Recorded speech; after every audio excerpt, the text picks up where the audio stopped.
William, thanks for coming on. I really appreciate you taking the time to have a conversation with me. Would you mind telling us a little bit about yourself before we get started? Sure. Well, I'm William Robinson.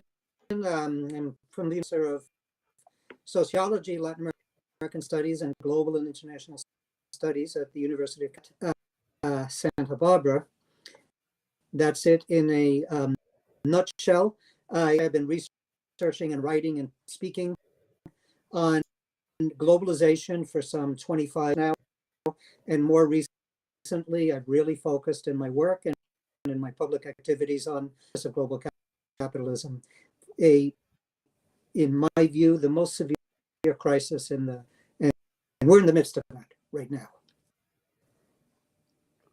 So could you tell me more about globalization and the effect it's had on capitalism?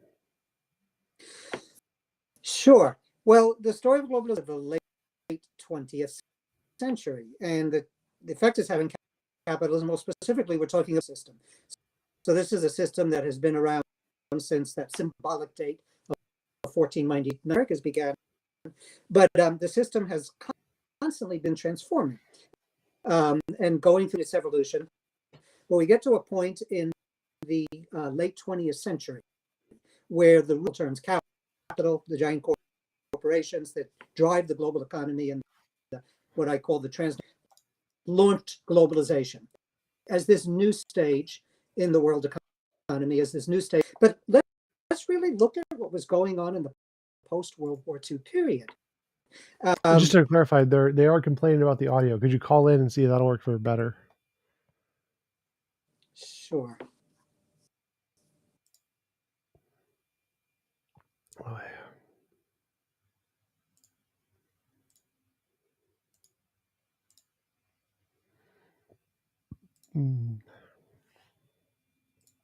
I do want to do that. I want to do.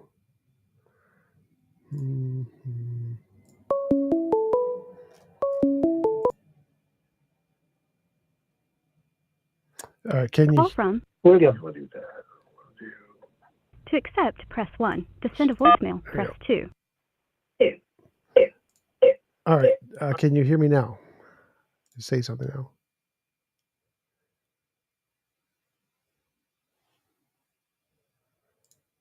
Yeah. I turned it off on my end, so I can't hear you on there.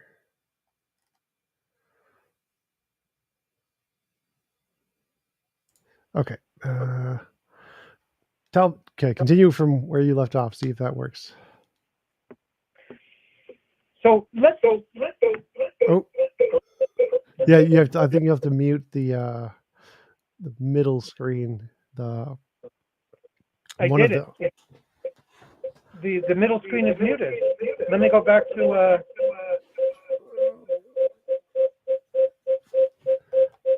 Let's do that.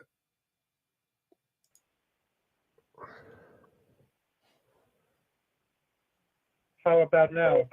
No.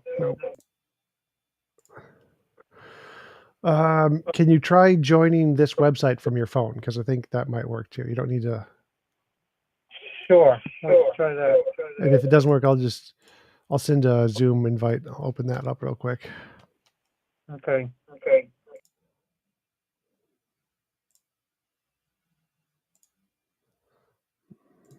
Zoom.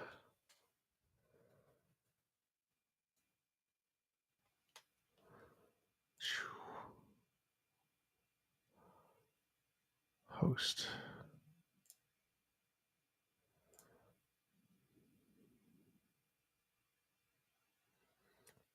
All right. Call. Yep.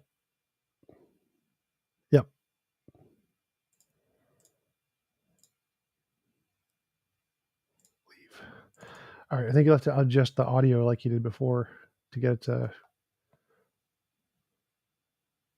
Can't hear you. I think you have to do the audio thing again. Close. Host with video on.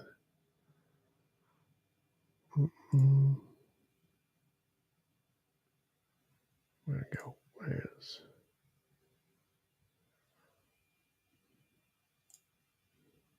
Okay, now can you hear me? Yes, perfect. Much better. Okay, so, and how's the visual? Good. Good. Close that. Going to fix mine real quick. All right. Settings, video. Can we start all over? Because I'm kind of Yes. went on tilt with the. Yeah. Oh, and I'm going to refresh the page and make myself not black and white.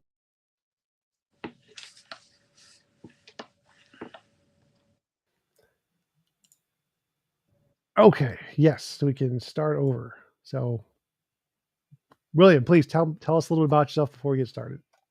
Well, my name is William Robinson. I am a professor of sociology, global and international studies, and Latin American studies at the University of California at Santa Barbara. And I should say that the main work that I do in academia is analyzing and theorizing and studying globalization processes, which I date back to the late 20th century. And more specifically, I've been focusing since the global financial collapse of 2008 on the crisis of global capitalism, which for me is the most severe crisis in the history of capitalism, the 500 plus year history of capitalism, but also an existential crisis for humanity, for our planet, as I'm sure many of the viewers of the podcast are aware of. So could you tell me some of the relations between globalism and capitalism? How has globalization affected the capitalistic system? Sure. Well, for me, globalization dates back to the late 20th century. It is a novel stage in the ongoing and open-ended evolution of world capitalism. The system has been around since that symbolic date of 1492, when the conquest of the Americas began. And the system has been spreading around the globe, incorporating more and more countries and people until we get to the late 20th century. There are no longer any country, especially with the collapse of the former Soviet bloc, there are no longer any countries and peoples outside of world capitalism. So it's now a single planetary system, is this global capitalism. But let's talk specifically about globalization as this latest stage in the system. And what's novel here is that starting in the late 20th century, we see the rise of a globally integrated production, financial, and service system in which every country has been integrated, some violently. And we also see the rise of a new ruling group, what I term the transnational capitalist class. These are the owners and the managers of the giant global corporations and financial conglomerates that drive the global economy and upon which all of us, all of humanity, is dependent. I want to add one other thing. How did this globalist stage of world capitalism come about? And here I want to take the story back to the 1960s and the 1970s. That was a time of popular and mass revolts, working class and mass movement revolts all over the world. There were the anti-colonial movements and in what were the colonized world, the former third world. There were mass movements in the United States and Europe. Everywhere you go, the system was in deep crisis because people were challenging it. And so, and one of the things that was happening in the United States, and this is so important to understand where we are right now in the United States, is that workers and the poor, beyond the civil rights movement, the Black and Chicano movement, beyond all of that, workers and poor people were gaining increasing power, what we can call class power of the popular classes, the working classes from below. And they cut into profit making, corporate profit making. We have all the data that starting in the 70s, the rate of profit for corporations went down and down. And then we had that big economic and social and political crisis of the 1970s. So the ruling groups, especially in the United States, said we need to escape the nation state. We need to weaken the power of labor, of working and poor people. We need to go on the offensive against the working and poor masses around the planet. And we're going to do that by breaking out of the nation state. And we have then the rise of what I call technically transnational capital, a new transnational capitalist class, which no longer would be within a single nation state at all. The whole planet would be its purview. And so this new ruling group, the transnational capitalist class, completely reorganized the whole world economy. And so you get the phenomenon, for instance, in the United States of deindustrialization. But what's going on is when capital goes global, it can now search for the cheapest labor worldwide. It can relocate industries and other economic activity to where that cheapest labor is. It can go to countries where there's no environmental regulations. It can escape to countries where there's a dictatorship, which will keep a clamp on working and popular protest. So we get this dramatic integration, new levels of integration and transformation of world capitalism under the increasing power, and I call it the dictatorship of this transnational capitalist class. I say dictatorship in the literal sense that it dictates what's happening in the global economy and society. And I'll end, at least for this moment, by just saying that, so the system, through capitalist globalization, through the putting into place of this new globally integrated production, service, and financial system, which, by the way, was made possible by new communications technologies, especially the rise of the internet, computer and information technology, technically allowed the new globalized economy to come into being. But I want to say that if globalization is launched in the late 20th century as a response by these ruling groups from above to the crisis of its system, of capitalism, of the economic and social and political crisis of the 1970s, to the crisis of profit making, and then it the system rejuvenated itself with the globalization boom of the 1990s and early 2000s. But then we get to 2008, the global financial collapse, and once again, the system is in crisis, a mounting crisis that was never resolved in the 2010s. COVID comes along. But COVID did not create the crisis. It's been getting more and more and more severe. We're now leaving the pandemic behind, and yet this system is in the worst crisis that it's ever been in, and it's dragging humanity down with it. So could you tell me, what is the crisis? What are the problems that are causing the crisis specifically? Well, I would say that there are three dimensions to the crisis. There's the economic or the structural dimension, and I want to say something about that, so I'll come back to it in just a moment. But there's also the political crisis, the crisis of what we can call in technical academic terms, a crisis of state legitimacy, a crisis of capitalist hegemony. What I mean by that is that people all around the world no longer see the system as legitimate, and they're rebelling against it. So that's a political crisis for the system. It's a cultural and political crisis for the system. There was in the midst of the pandemic, there was a poll taken in the United States that found that 60% of millennials and 57% of Generation Z, that's the youth in the United States, said that they wanted a radical change in the socioeconomic system away from capitalism. So that tells you that the young people in the United States don't see the system as legitimate. They want to overturn it for something else. And similarly, there was a poll taken worldwide. All of this is in my most recent book titled Global Civil War, a poll taken worldwide in which approximately 60% of people around the planet considered that capitalism is doing more harm than good. So that's the political dimension of the crisis. And that's why we see a global revolt all over the world.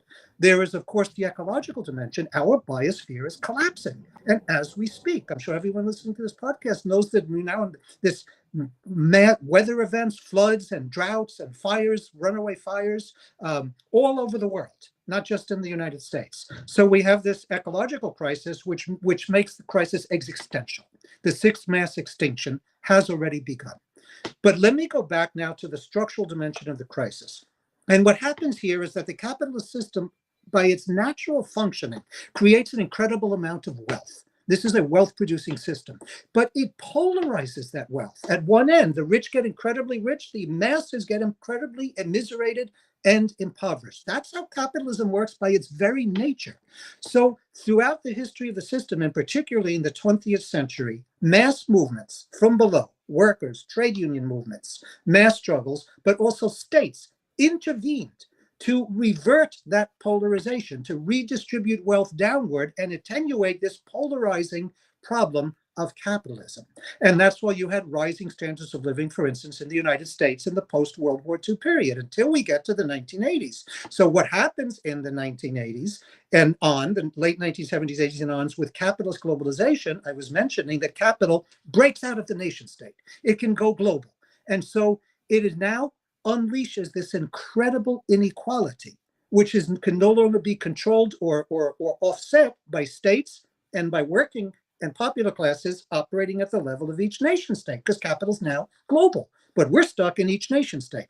So in 2019, 1% of humanity controlled over 52% of the world's wealth.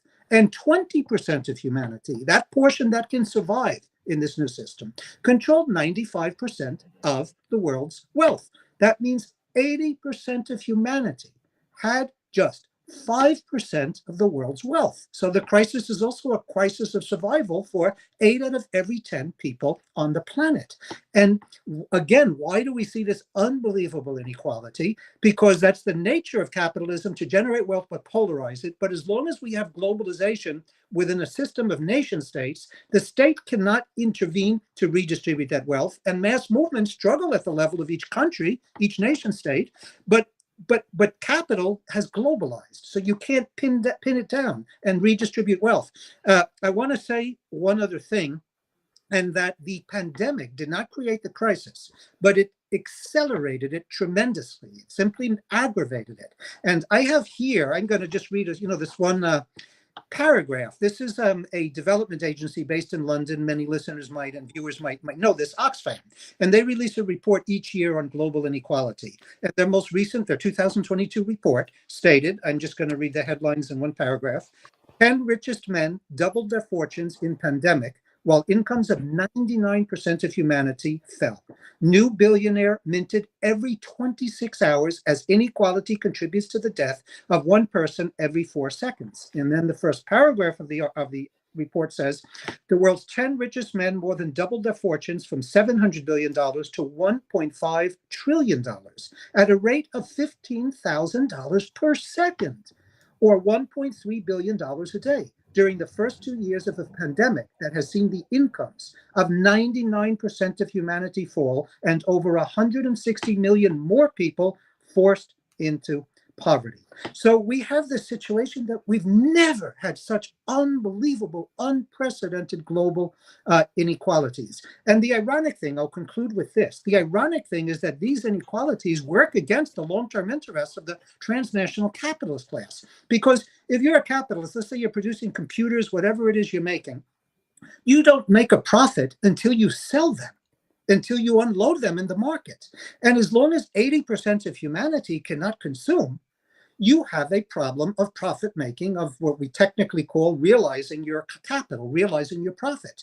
And so the system has a structural crisis, which is going to undermine capitalism itself. Forget about undermining that 80%, which can no longer survive in the system. And I know I said we're going to conclude, but one final point here, that 20% is misleading, because within the 20%, it has 95% of the world's wealth.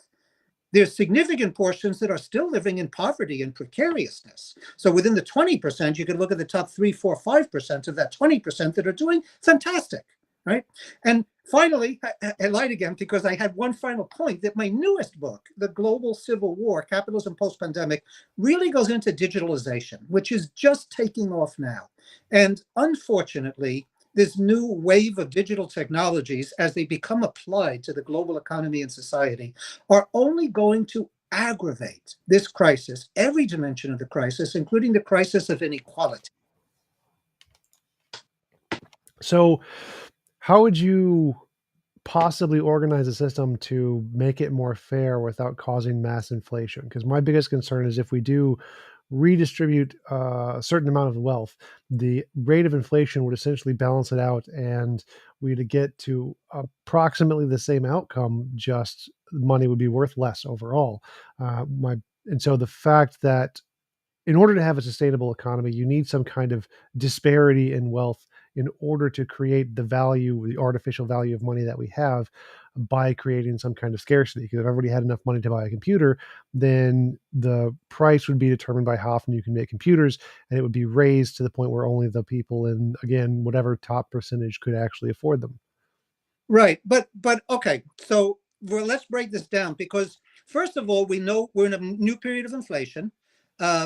We're also at the verge of a recession, which I believe can be much more serious than a recession. We might see another global financial collapse. I'm going to answer your question, but in a slightly roundabout way. Global debt right now is $300 trillion. That includes private consumer debt, such as you and I. It includes public or state debt, and it includes corporate debt. So we have this massive debt, which has fueled growth and consumption, and it can no longer continue. But what I want to get at here is that right now, the wave of inflation, there are some false narratives in corporate media and in political discourse that's caused because people are suddenly consuming. They couldn't consume during the pandemic. Everyone has too much money. Wages are going up, and that's why we have inflation. Well, when we study this more systematically, we see that the key driver of inflation right now actually is corporate speculation and corporations raising prices because they can. So normally we would say normal inflation, right, is not enough supply and too much demand. And of course, that's what you're referring to. And there are periods where we have inflation based on that basis. But even then, we have to interrogate what's really going on. But currently, most of the inflation is speculation in global markets and futures markets. And it's corporations raising prices because they can currently get away with it. But let me say this, that historically, we don't see periods of redistribution and periods of rising working class and poor people's income leading to runaway inflation. We don't have that correlation historically. We had runaway inflation for a different reason in the 1970s. That was the last round of stagflation.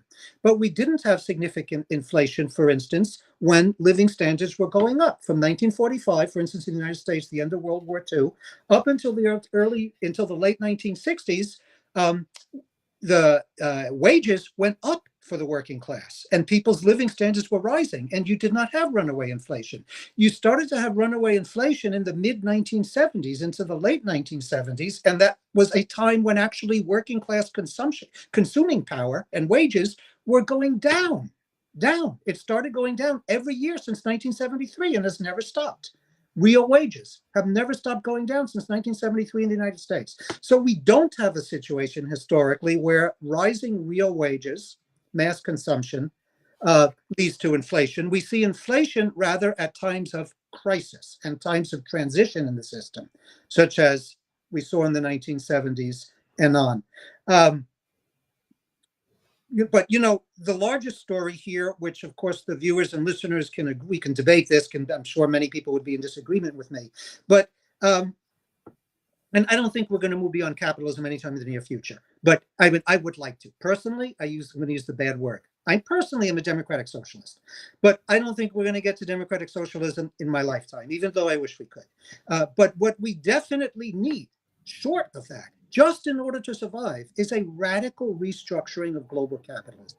And with the larger analysis, which I could get into, but I know we're limited on time, the only thing that's going to save the system from itself, is a radical redistribution of wealth downward. But remember something else. When masses of people can consume, that incentivates capital to expand production, because that means more profit making, an expansion of the market. So again, even talking about saving capitalism from itself, that requires a radical restructuring involving two things. One, I've already said, a redistribution of wealth downward on a global scale. And some elites, transnational elites, are aware of that. And they're arguing for that because they want to save the system from its own crisis. And the other thing we need is new regulation. We've seen that globalization undermined state regulation at the nation state level, at the level of each country, because capital went global and could escape country level regulation. So we need transnational regulation of the market. And, that was the success of mid-20th century capitalism, at least in the rich countries, was precisely redistribution downward through rising wages, etc., and state regulation of the market that stimulated capitalism to expand and bring about prosperity. So in a nutshell, that's what we need. We need global regulation of the anarchy of this system, and we need redistribution downward. And that, I don't think analytically, that leads to runaway inflation globally. Actually, that would lead to a recovery. It won't resolve the ecological dimension of the crisis, but it will attenuate this structural, this economic dimension, and maybe the political crises spinning out of that structural crisis. Well, the first question I have is if you try to redistribute wealth locally, say in America, it seems like you're not going to be able to encourage China or North Korea or places in Africa to redistribute wealth. And so the wealthy people may just pick up and leave or transfer their wealth to other countries who aren't doing that in order to prevent that from occurring. So Right. what is the realistic factor of how we could actually achieve that? Right. Well, that's what I mean, I agree with you on that point. And that's what I was saying earlier, that if, for instance, in the United States or in any country, country X, tries to raise minimum wages, imposes environmental regulations, health and safety regulations, etc. Capital says, okay, you're cutting into my power and my profit making in this country. Goodbye, I'm leaving to another country. So that's what I was getting at earlier. And so you're absolutely right. So there's two things that can counter the ability of capital to escape redistribution through taxation, etc., to escape state regulation of its activities. One thing is an upsurge in mass struggles. And I'll get to that in just a minute because we're seeing that right now. That's the global revolt that I've just written about. But then the other thing, so I'll come back to that. But the other thing is exactly what I was saying previously, that we absolutely need transnational measures of governance and regulation and redistribution, because nation state level measures don't quite do the trick because of just what you said and what I've said, because of the global mobility of transnational capital. So if you look, so I'll come back to the thing of mass struggle forcing a redistribution in just a moment. But if you look at really the cream of the global elite are organized into the World Economic Forum. They meet once a year, usually in January, in Davos, Switzerland. Many listeners and viewers of the podcast I know will be familiar with that. And I always study their reports because you understand then how the transnational elite at the highest level is thinking about the world. And they are very deeply concerned about this crisis. They're aware of it and they're concerned about it. And of course, you have some sectors of the global elite that don't want any change, but significantly, there's more and more reformist sectors among the global elite. And they're calling, for instance, for a universal basic income, UBI, that I know a lot of people have spoken about, because they're recognizing if we don't raise demand worldwide, we don't have a global market. And we also have to attenuate the political revolt from below by raising demand. So they're supporting a universal basic income. Remember that the G22 meeting, I think a year or 2 years ago, agreed on a minimum tax of 15% on cross-border financial transactions. It hasn't been implemented yet, but that is also an effort to curb the power of transnational capital to cross borders without any control or regulation. So just in a nutshell here, even the transnational elite is recognizing that transnational mechanisms of regulation and redistribution are necessary to stabilize this system, to pull it out of its crisis. Now, by conclusion, I want to return to that issue of mass struggle. So in part, we know this story. Workers go on strike in one country, and it happens in China. Workers are really the cutting edge of global class struggle right now, are the workers in China. And so transnational corporations, including Chinese corporations, are moving to Vietnam and elsewhere in South Asia, where they can escape the rising class struggle in China. But the point is that there are so the solution is not just national level struggle, right? But having said that, we also want to say there are some aspects of global capitalism that cannot just pick up and go. For instance, services. Some services can. We see services being outsourced now. The new technologies we have means that a lot of services that were still inside the rich countries can go anywhere in the globe now.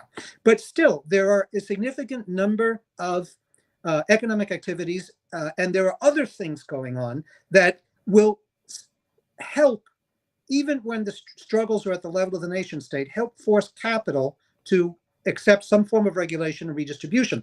So let me give an example with the pandemic. We know that the supply side bottlenecks took off during the pandemic because the global economy came to a crunching halt, and then when it got back into operation, the global economy, you had all of these shortages and all of these supply side bottlenecks.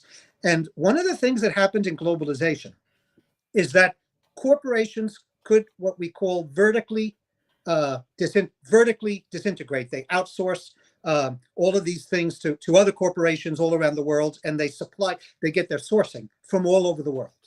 And the pandemic revealed the weakness of some of that. So one of the movements going on right now is that some transnational corporate strategies are to reshore. what we call by reshore, going back to the home country, or to stock up on supplies. I mean, there's a new reorganization going on post-pandemic. But the point is that it is true, you need transnational redistribution, transnational regulation, but it's also true that mass worker and social movement struggles certainly can force at least some limited redistribution, some limited improvement on capital, even at the level of the nation state. So I think the argument would be that when we saw workers move to China due to globalization, and now we're seeing the standards in China rising to be less affordable for the companies, and now they're moving to Vietnam. It seems like there's an argument to be made that capitalism is actually raising the tides of everywhere at the lowest place at a time. And so as they transition to a different country, that country then increases the quality of standards of living for the workers, and it moves to a different country and increases their quality and standards of living to the workers. Is there a possibility that capitalism could solve the problem itself by exhausting the limit of all the people at the lowest level and raising everyone slowly? Yeah, fantastic question. And if there was nothing else that capital could do, that would happen. So just as you said, capital pours in, transnational capital pours into China once China opens up in the late 20th century. And even though wages are still a fraction, I think the last thing I saw, they're 22% or 23% of what they are in the United States. So they're like just 1/5 of what they are in the United States, but they started out like 3 or 4%. So you're absolutely right that if capital had, the only thing it could do is seek out cheap labor zones, and then when working classes start struggling there, wages go up. Eventually, they're going to run out of where to run away to. But the other big thing that capital does to maximize its profit, and this is such the centrality of the new digital technology, the digitalization of the whole global economy and society taking place right now.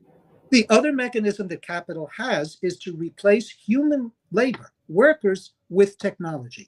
And that's a process which has gone on historically for a couple hundred years now. But we are on the brink of a radically dramatic digital restructuring the system, which is already involving, but we're going to see much more intensified. The introduction of these new technologies into the economy, technology replaces human beings. So look at the United States. Living standards have gone down, as I mentioned previously, since 1973. Every single year, real wages have gone down.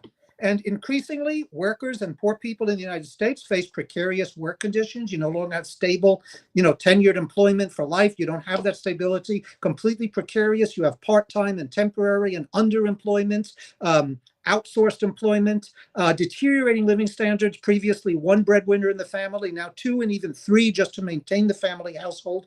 So you have a situation where even if the working population, their living standards go up because they struggle, as we just discussed, they can go down again when things change. And now they're going to go down, if we don't reverse the situation, with the application of these new digital technologies. So, I'm going to make a prediction, and I'm so sure, I would bet a whole month's salary or more on it. The Amazon workers are now organizing. They formed a number of unions, and that might really take off. All the technology exists to replace and they've already. There's a lot of robots in the warehouses, and a lot of advanced technology that would blow your brains away if you're not familiar with it. But I will bet again a month's salary that now that Amazon workers are organizing and trade unions are being formed over the next not 2-3 months, but over the next 2, 3, 4, 5 years, you're going to get a massive replacement of Amazon warehouse workers with these new technologies, the robots, and so forth. So, in a nutshell, the more wages could rise worldwide as people struggle, the more technology will replace human labor, throw people into unemployment, which lowers wages. First, it eliminates unemployed people's wages, but then it places downward pressures on those that still have work. So what we've seen in the United States, the downward movement in the standards of living, can and will be replicated more in the United States and around the world. Again, what we need then is regulation. If not democratic socialism, we certainly need regulation to counteract this polarizing tendency. So one of the big concerns is that if we implemented a new system, say globally, there's a risk that it could collapse the system. So with experimentation, you usually experiment with the minority, not the majority, because it could go wrong. And one of the big concerns of like socialist movements was a lot of them went wrong very badly for a lot of people. So is there a way to implement this on a small scale to make sure it works first without trying to change the entire system all at once, which seems like a very risky proposition, given that even if capitalism is bad, it does keep billions of people alive, which is quite a good thing. And messing with the entire system is putting a lot of people at risk that we may not want to invest that much risk all at once. Yeah, again, fantastic question. But I'm going to have to disagree with you on something you said, that capitalism is keeping billions of people alive. The more and more that this runaway system is not brought under some type of a control, the more it's killing billions of people. We already know that that as, for instance, there's a new wave of outward expansion of the system. Now, not bringing in new countries. I've mentioned previously, every country and every population group in the world is now integrated one or another way into global capitalism. But there are still spaces of expansion. That's another thing about the capitalist system. It has to constantly expand. If not, it collapses. It goes into stagnation.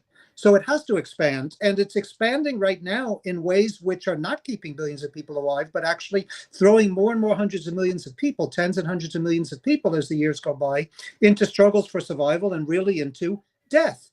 So you have a situation, for instance, in India. India still is one of the great bastions of peasant agriculture, if you want to call it small farmer agriculture. There are giant landlords in the countryside, of course, and land is somewhat concentrated, but still you have several hundreds of millions of peasants and small farmers in India. And so that's a place where transnational agribusiness has not fully penetrated. Transnational agribusiness, the banks, et cetera, control the purchasing and marketing of agricultural goods and the distribution of agricultural goods, but they don't control production in the extent that you would, for instance, in the United States or in Brazil, for instance. So what's been happening the last few years is that transnational agribusiness has been trying to, and somewhat successful in changing the laws to turn the Indian countryside into transnational agribusiness and threaten to displace tens and hundreds of millions of peasants. And so I could go on and on and on all over the world, but there's no indication that as global capitalism deepens in this current stage, and as it introduces now these new digital technologies, that the system is going to keep hundreds of billions alive. On the contrary, we're facing mass deaths. We haven't got into the ecological dimension, but you can't separate the ecological from the structural dimension. Well, just to clarify, so my question is more specifically like, if suppose everything economically collapsed tomorrow, lots of people would starve to death. And so to some degree, the current system is keeping people alive. And the risk is that if we do mess with that and change it too much too quickly, it could cause that economic collapse, which then could immediately lead to the starvation of billions of people. And so our current system, while it may be leading to some prolonged outcome in the future, right now it's doing a lot better than if everything collapsed. And the risk is if we do make substantial changes, it could lead to that collapse. And so how can we implement the changes on a small scale to demonstrate they work and improve the level of confidence that we would then start to implement it on a larger scale? Right. Yeah. Gotcha. What you're getting at. But here's the thing. The current course is leading towards that collapse. In other words, the lack of any reform, the lack of any regulation, the lack of any significant restructuring in the interests of poor majorities is what's leading to collapse.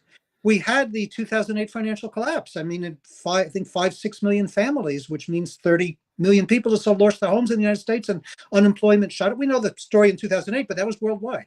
But what I'm saying is that all the evidence is there. Everything points to a collapse we're headed towards if there is not a radical change in the system.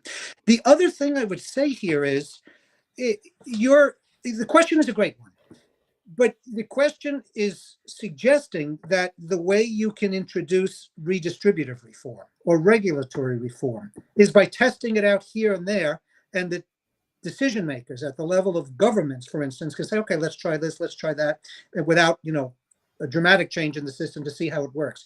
But in the real world, speaking as a sociologist, that's not how change comes about. Change comes about because there's all these struggles going on among contending social forces, class forces, political forces, and it's the outcome of these struggles which lead states or governments to do things or to not do things. So we had the New Deal in the United States. It came online in the 1930s, and it was really prospered in the 1950s and 60s until the crisis of the 1970s. But the New Deal, while it's true, the actual government measures were passed by real people in Congress and the White House in the United States. It came about, those decisions, policy decisions came about because there were mass upheavals. There was mass socialist and communist movements and workers' movements. The CIO was formed. I mean, there was mass upheavals. There was threat of world war. There was fascism. And so it was these mass struggles from below that found their counterpart from above with reformist elites. And they came together. The worst struggles from below wanted a more radical change. Those from below wanted a more moderate change. They met halfway, and that's how policies were changed. So what I'm suggesting is right now, again, I would, me personally, but I don't want to speak about me personally, I would like to see democratic socialism worldwide, not undemocratic socialism. But I don't think that's what's going to happen. I think that you're getting this mass revolt. We haven't even discussed that. All over, people are taking to the streets. There's uprisings. I mean, Sri Lanka is the latest headline, but it's all over. And then you're seeing elites from above, who some more enlightened elites are saying, uh-oh, we've got to change this system or we're all going down. And I think you're going to get some of this if the mass revolt is sustained. And if fascism doesn't take over, you're going to see policy changes coming out of the crisis itself, right? Not someone sitting in an office quietly calculating, let's test out redistribution. But policy changes come out of this crisis as it intensifies and as all these struggles heat up. If we don't have an ecological collapse, if we don't have a nuclear war or world war, and if we don't have fascism blocking any change. Oh yeah, so I totally agree that the ship is sinking. That would be the analogy we're going to go with. But that doesn't mean that we can just change anything we want willy-nilly. Like, let's just throw the engine overboard. That seems like a terrible idea. And so we know that of all the changes we could make, the vast majority of things we could do would probably lead to destruction, failure. So there's probably a small percentage of things which are the correct things that'll lead to improvement. And we have to find a way to determine which changes that we can make are the good ones and which changes are the ones that are disastrous and we have to avoid them. And so the question would be is how do we make it so that we can test these out and figure out which ones are the ones that we can trust in and like make consistent changes within forward without actually being afraid that they could cause the significant collapse. And so we know we needed to make changes, but how do we figure out which ones are the correct changes to make? Right. Well, there's two things. One is I still insist that some of these changes come about even if they're not correct, or even if we don't know how the outcome will be. They come about because that's how social change takes place historically. They're not necessarily calculated changes that someone can sit down and plan. But putting that aside, if we just look at history, we have seen whenever there are projects of redistribution and rising power from below, that is the power of the majority, working in popular classes from below, we don't see collapse. We see an improvement in the situation of the world's majority. So I want to go back to, just to the example of the United States. We had the Great Depression. Two things got us out of that Great Depression. So that was a collapse without change. So collapse comes without change, right? But the thing that got us out of the Great Depression was, first of all, the World War itself. And that's very, very dangerous. In my research, I don't want to use too much technical terms, but I call it militarized accumulation, meaning as long as 80% of humanity cannot really consume, the system has corporations, transnational capitalist class has such an unbelievable amount of wealth that it has accumulated, and it doesn't have productive outlets, profitable outlets in which to reinvest the surplus and continue making profit. So it turns towards investing in systems of warfare and social control and repression, to private prisons, to unloading billions of dollars and now tanks and missiles in Ukraine, et cetera, et cetera. And you get these pressures building up towards war. But I don't want to get off track. That was part of how we got out of the Great Depression, was World War itself. And now we're World War would be the extinction of humanity. I mean, an utter disaster. But the other way, once again, that we got out of the Great Depression was that redistribution was forced on the system by mass struggle from below. And that redistribution expanded markets. It opened up opportunity for economic reactivation. So I just understand what you're asking, but I see that we are headed for collapse now. And it cannot get any worse through redistribution and re-regulation. It can only get better. Otherwise, well, just to clarify that, because wasn't Nazi Germany and the Soviet Russia, weren't those populist movements that were started by the redistribution of wealth at the high levels to lower people? And that, I would argue, was worse. That led to something worse.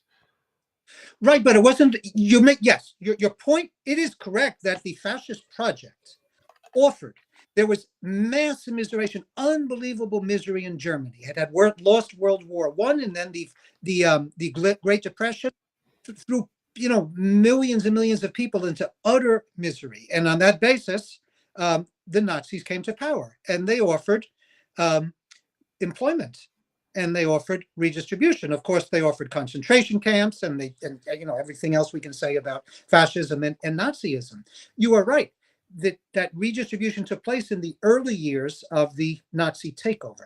Now, the Soviet Union was a little bit different because it involved radical redistribution, but through a planned economy. And right now, we don't have any planned economies. All we have worldwide is globalized neoliberal capitalism. So we could take the Soviet Union, out of the discussion here. Let's look, because Germany was always capitalist. It was capitalist through a fascist political project and fascist control over capital accumulation. But it wasn't the redistribution that led to Nazi expansion and World War II. There's a larger story here. I don't know how much you want to get into that story, and I know we have limited amount of time. But absolutely, it was not economic reactivation through Nazi state intervention and through redistribution. But that caused the World War. There's something else going on here. I mean, the classical analysis, which I think is completely accurate, is that once again, capitalism as a system has to constantly expand. Has to. It can't stop expanding. So someday we have to get rid of capitalism someday, because you're just going to eat up the whole planet. But put that aside. The classical analysis of the rise of fascism is that the early industrial powers, Great Britain, France, the United States, okay, they gobbled up colonies or expanded in the United States westward. And that was their expansion. Germany, because it lost World War I, it lost its colonies in Africa. German capital could no longer expand outward. And if it didn't expand outward, capital would be in a crisis. And so part of the whole Nazi war machine and everything was the outward expansion of German capitalist class. Originally, the German capitalist class didn't support the Nazis. And once the Nazis destroyed socialists, trade unions, and communists, and then turned towards Jews, et cetera, but once they destroyed those working class movements and showed that they could subsidize and help German capital expand and recover, then there was a fusion of the fascist political project with German capital. Right. And it's that drove the World War, not the fact that German workers started getting employment, public employment, et cetera. Of course, this is a bigger discussion than we can do here. But just the bottom line here again is, I think it's crystal clear that a very significant restructuring of global capitalism is the only thing that can save us. Otherwise, we will have the catastrophic collapse that you're referring to. So 2 questions from that. One is there an argument to be made that democratic socialism could be analogous to a planned economy, something like Russia? And the second one is, isn't there a potential for an infinite growth with artificial intelligences and robots? They would essentially become the lowest level, the lowest class, the impoverished, and they have a much greater number than we would. And so it could be the case that humans could become all the extremely wealthy top 1%, because robots would just be 50 billion of them. Yeah, again, fantastic question. And I wish we had a whole nother hour, right, to go into that, because you're just getting now into my most recent research on digitalization and what we can expect as we peer into the future, right? Because we're in a whole new stage. with the digital revolution now underway. But first, let me refer to the issue of democratic socialism. So the key thing for me about a democratic socialism, take democracy out of it for a second, just the socialism side, is that the capitalist system is driven by the impulse to accumulate private profit by small groups of people. Now, you need some incentive. We can talk about that. I'm not going to disagree at this point with the thing that you need some incentive for that. But the fact is that the vast majority of the resources of the planet, human resources and the planet's resources, goes towards private profit at the expense of the social need of at least 80% of humanity. I'm suggesting 90 to 92, 93, 95% of humanity. So socialism is a system where social need trumps private profit. I don't have a problem with small-scale private profit and with markets, but markets which are controlled in such a way that you have social need trumping private profit. Okay, and you can still have private profit. I mean, there are plenty of visions now for a democratic socialism that doesn't eliminate markets, but it radically restructures them. And again, it in social need subordinates the market. But the other key thing, I mean, and this is, again, the peering into the future, I'd love to go into a lot more detail if we had time, is that you have unbelievable possibilities opened up by the new technologies, by artificial intelligence, by the algorithms, by machine learning, by nano and biotechnology, by automatically piloted vehicles. I mean, I can go on the new technologies, by 3D printing. I mean, you have this robotization.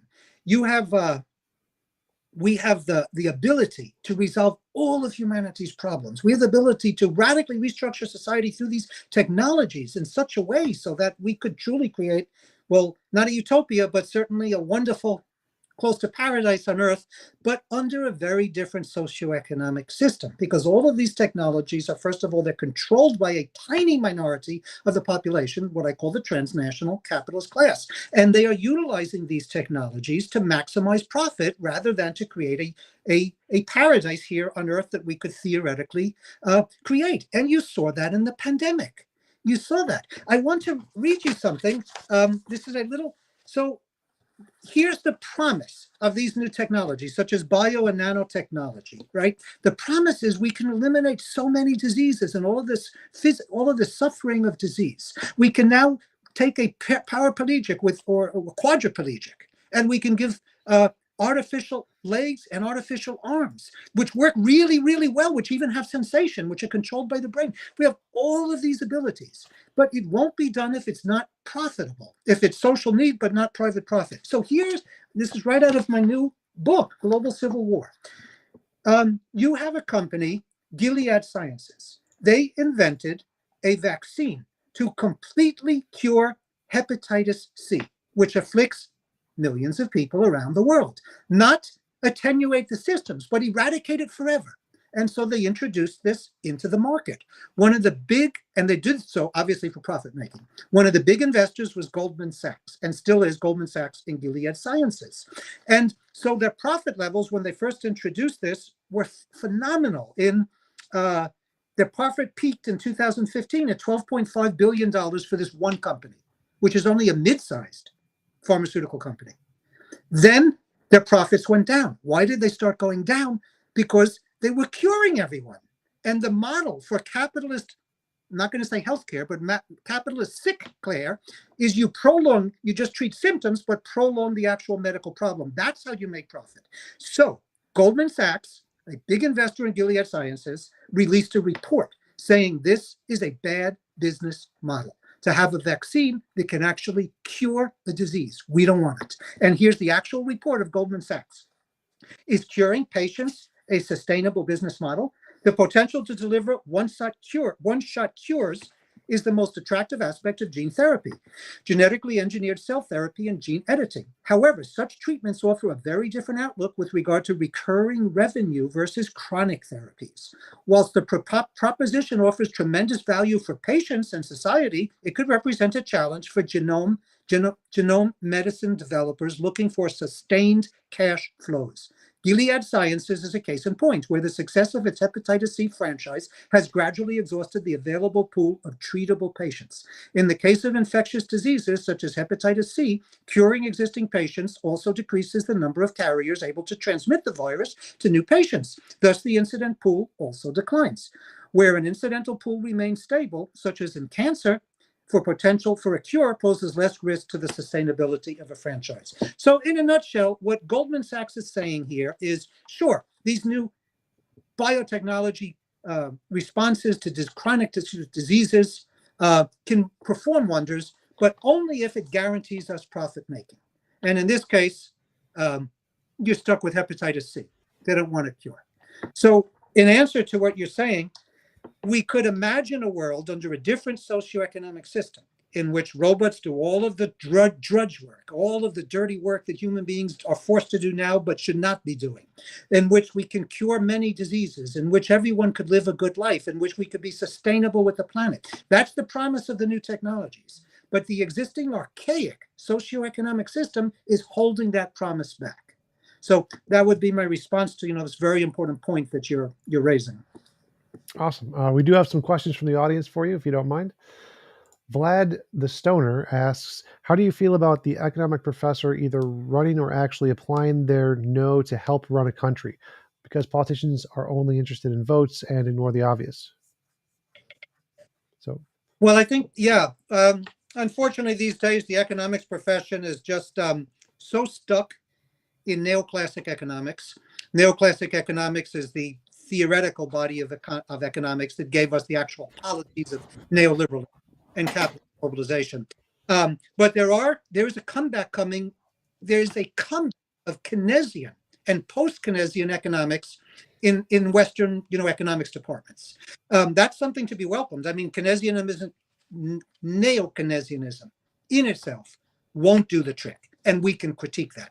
But it's a lot better. It offers us at least a glimpse into some type of regulation and some type of redistribution. So neo-Keynesian economics and post-Keynesian economics are coming back slowly. There's something else. Again, in my new book, I mention it. There are foundations now, and very often policy initiatives that governments undertake start out with foundations funding studies. And so they fund economists and sociologists and academics, intellectuals to come up with these studies. So Hewlett-Packard Foundation came up with been spending tens of millions of dollars to fund studies on how to have a new economic model, which is not neoliberalism. That is to break with the model that we've had for 40 years. And that's very revealing because this is a foundation tied to a big global corporation. And they want to fund a new economic model. And they've been giving grants to academics. I haven't gotten a grant from them, but my colleagues have, including economists, to come up with an alternative model. So, I think us intellectuals, I'm a little more radical, right? My colleagues a little more conservative, but all intellectuals, I think we're going to betray humanity if we just undertake intellectual labor to shore up the existing status quo. And happily, many intellectuals, including I'm mentioning a new generation of economists or economists rethinking things, are also trying to contribute intellectually to how we may bring about change in this system. all right, next response is helpful. Yeah, absolutely. He mentioned that he agrees. He was very happy with that response. Brian Stevens asks, question for William, does he think that depersonalization of corporations would be a step in the right direction? May I ask a clarification of what depersonalization refers to? I think he's referring to in America, the corporations are people movement, the one of I forget what it's called, the legal case that there was a documentary company who was making an ad for Hillary Clinton. Yeah. Corporations are people. Yeah. And I forgot the law. Citizens United. That's Citizens United, right. Well, in my view, that law needs to be overthrown. Absolutely. I mean, the idea that corporations are people is the idea that private profit trumps everything else on steroids. So, I mean, absolutely, Citizens United is this absolute disaster. And of course, corporations are not controlled by us people. They're controlled by not even the shareholders, in fact, the giant shareholders. They're controlled by tiny group of, again, transnational capitalist class. We are everything we eat, every clothes we wear, the Zoom, or, the technology we're using to have this podcast, the houses we live in, everything now that we all need every single day to survive, the water we get through water utilities, all of that is dependent on, and at this point controlled by, these global corporations. So we're unbelievably dependent on the transnational capitalist class. And, saying that corporations are persons is simply giving more power. But think about this. Think about everything we need to survive. The glasses you and I are both wearing, everything is controlled by such a tiny handful of people with these powerful corporate institutions. It's a no-brainer for 99.9% of humanity to say we need to bring these corporations under control so they respond to our collective needs.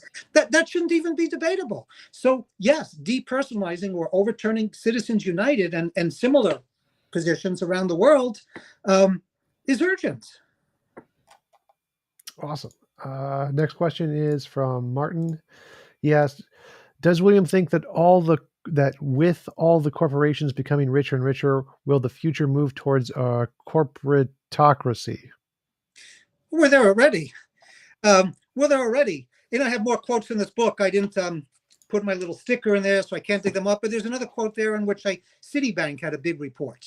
And I forgot the term they used, not plutocracy, but they coined some interesting term. And actually it was an outrageous report, because on the one hand, they said, yeah, we're living in this complete, I'll use the term plutocracy because I don't remember what they coined. We're living in this total plutocracy that, tiny groups of rich people have organized the system to meet their needs. Look, again, I don't think, how can this be even debatable that Elon Musk, and I'm going to call them sociopathic billionaires. You could, like them or disagree with my term, but they do space tourism when we have mass hunger, mass unemployment, mass health crisis in our own country, much less around the world. And they're doing space tourism. But I'm getting ahead of myself. The point I'm getting at is that the Citibank report already said we're living in a plutocracy. And this is not me, a social democratic socialist professor. This is the bankers' report. And they said, there's no problem with that. So yes, we're already living in this complete plutocracy. The problem here is not low levels of inequality. That's not the problem. The problem is, again, as I read previously, that 1% of humanity has over 50% of the world's wealth. The problem is that you have a handful of billionaires, and I think the figure is like the top 11 or 12 billionaires on the planet have more wealth than 50% of humanity. So you have 4 billion people on one side of our screen and 10 people on the other side more powerful. So this isn't democracy. You can't talk about elections, being democratic when you have such utter control of humanity's resources and utter power to determine how we live and who lives and who dies in the hands of tiny groups of people. You can't have democracy under those conditions. Absolutely. Next question is, what are his thoughts on a modern monetary theory? So if by monetary theory you mean the monetarism that we've had for the last 40 years, that's already out the door, and that's not me. So let's look at what's happened since 2008. This is a fantastic question. And, this tells us a lot of what's going on right now. You had, the monetary theory of economics is that you control the money supply, and that's how when there's a crisis, you can expand the money supply. When there's overheating, such as inflation right now, you can reduce the money supply. So your lever of policymaking to control the capitalist economy and stabilize it is this monetary policy. So if that's what you mean by monetarism is a fantastic question, because we've had that for 40 years now. And I think he's also talking about like the way to combat inflation by the Fed raising the mortgage rate and the current ways to address the inflation rate. Right. Well, let me get to that in 1 second. Okay, I got it then. So yeah, let me respond to that. But that is monetarism. That's what monetarism is. You raise by raising the interest rate, okay, you're pulling money out of circulation and putting it into savings. So that is monetarism. Your question, that is monetarism in action. You lower the interest rate And so that more people borrow and spend when you have stagnation, right? But now we have stagflation. But let me get back to this point. That monetarism as the strategy for economic policy making is associated with, it's part of neoliberalism and capitalist globalization. And the ruling groups have already acknowledged that it no longer works. Right now, they're obviously raising interest rates because it's on the verge of recession. So what's happened starting in 2008 is that the policymakers and the ruling groups behind them abandoned monetarism in practice. And they started massively pumping money into the economy. After the 2008 financial collapse, there was $8 trillion pumped into the US economy. Globally, there was some $30 trillion, which basically meant that the central banks of the rich countries printed money and threw it into circulation. That's the exact opposite of monetarism. It's complete exact opposite of monetarism. And that kept the global economy running from 2008 until the pandemic. Then the pandemic hits. We have a shutdown of the global economy for several months.